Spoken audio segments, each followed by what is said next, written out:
Hello friends, எல்லாருக்கும் வணக்கம். இன்றைக்கி நம்மளோட சேனலில் என்னோட ரொம்ப ஃபேவரட்டான ஒரு ரெசிபி தான் நம்ம பார்க்க போகிறோம். கல்யாண வீடுகள், ஹோட்டல்களெல்லாம் பரிமாறப்படுற தக்காளி பச்சடி அதே சுவையோட ரொம்ப சுலபமாக வீட்டில் எப்படி பண்ணுறது அப்படிங்கிறதான் பார்க்க போகிறோம். எனக்கு மட்டும் இல்லை, நிறைய பேருக்கு இந்த தக்காளி பச்சடி ரொம்ப ஃபேவரட்டாக இருக்கும் அப்படின்னு நினைக்கிறேன். வாங்க எப்படி பண்ணுறதுன்னு பார்க்கலாம். தக்காளி பச்சடி பண்ணுறதுக்கு முதல்ல ஒரு 3 டேபிள் ஸ்பூன் அளவுக்கு பாசிப்பருப்பு எடுத்து குக்கரில் கொஞ்சமாக தண்ணி சேர்த்து ஒரு 3 விசில் விட்டு நல்லா குழைவாக வேக வச்சு எடுத்து வச்சுருக்கேன். சிறுபருப்பு வறுக்க வேண்டாம், வறுக்காமலே வேக வச்சுக்கோங்க. இப்போ நம்ம இந்த பச்சடி எப்படி பண்ணுறதுன்னு பார்க்கலாம். கடாயில் 2 டேபிள் ஸ்பூன் எண்ணெய் ஊற்றிருக்கேன். எண்ணெய் நல்லா சூடானதும் அதில் 1 டீஸ்பூன் அளவுக்கு கடுகு உளுந்து போட்டுக்கலாம். கடுகு நல்லா வெடித்ததும் 1 டீஸ்பூன் சீரகம், கூடவே ஒரு 5-6 பல் பூண்டை தோல் உரிச்சிட்டு நல்லா பொடி பொடியாக கட் பண்ணி போட்டுக்கோங்க.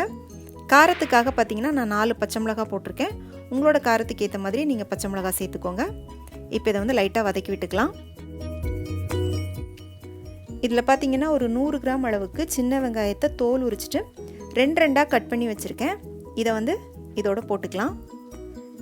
இந்த பச்சடி சின்ன வெங்காயத்தில் பண்ணிங்கன்னா தான் டேஸ்ட் நல்லாயிருக்கும். சின்ன வெங்காயம் இல்லை அப்படின்னா பெரிய வெங்காயம் போட்டுக்கோங்க. பெரிய வெங்காயம் போடுறதா இருந்தால் 2 வெங்காயம் போட்டுக்கோங்க. இப்போ இதோட கொஞ்சமாக கருவேப்பிலை சேர்த்துக்கலாம். சேர்த்துட்டு திரும்பவும் நல்லா வதக்கி விட்டுக்கோங்க.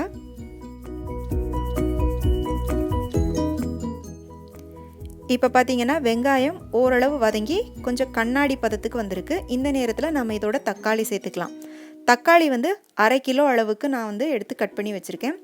இது பச்சடி அப்படிங்கிறதுனால நம்ம தக்காளி நல்லா பழுத்த தக்காளியாக இதில் போடணும். இப்போ காரத்துக்காக ஒரே ஒரு டீஸ்பூன் தனி மிளகாய் தூள் போட்டுக்கலாம். கூடவே ஒரு 1/4 டீஸ்பூன் மஞ்சள் தூள்,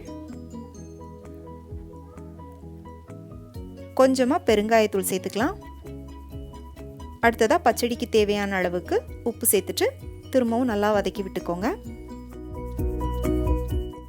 இதை தவிர இதில் மல்லித்தூள், சீரகத்தூள் இதெல்லாம் தனியாக சேர்க்க தேவையில்லை.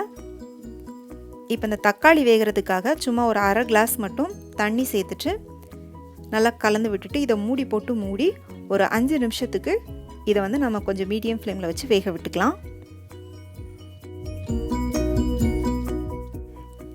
இப்போ இது வேகிறதுக்குள்ளே இதுக்கான தேங்காய் நம்ம அரைச்சி எடுத்துக்கலாம். இதில் ஒரு சில் தேங்காய் நான் கட் பண்ணி வச்சுருக்கேன். இது ஒரு மிக்ஸி ஜாரில் போட்டுக்கலாம். கூடவே 1/2 டீஸ்பூன் சீரகம் சேர்த்துட்டு இதை நம்ம மிக்சியில் அரைச்சி எடுத்துக்கலாம். இதோட தண்ணி சேர்க்கக்கூடாது, ஒரு சொட்டு கூட தண்ணி சேர்க்கக்கூடாது. பாருங்கள், தண்ணி சேர்க்காமல் இந்த மாதிரி அரைச்சி எடுத்துக்கோங்க. இப்போ இதை நம்ம தனியாக வச்சுக்கலாம்.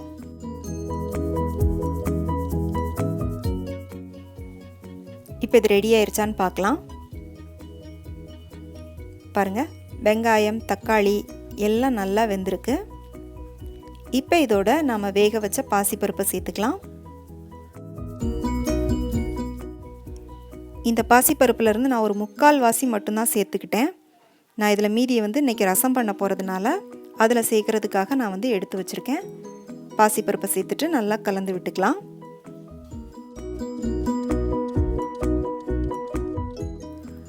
பாசிப்பருப்பு போட்டு நல்லா கலந்ததுக்கப்புறமா இதில் உப்பு காரம்லாம் கரெக்டாக இருக்கான்னு ஒரு தடவை செக் பண்ணி பார்த்துட்டு தேவைன்னா போட்டுக்கோங்க. போட்டுட்டு இதை மூடி போடாமல் அடுப்பை லோ ஃப்ளேமில் வச்சு ஒரு 1 நிமிஷம் மட்டும் கொஞ்சம் நல்லா கொதிக்க விட்டுக்கோங்க.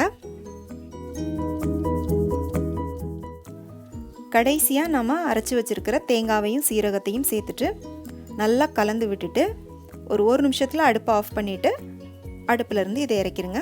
அவ்வளோதான், நம்மளோட ரொம்ப சிம்பிளான அதே சமயம் ரொம்ப டேஸ்டியான தக்காளி பச்சடி சூப்பராக ரெடி ஆயிடுச்சு.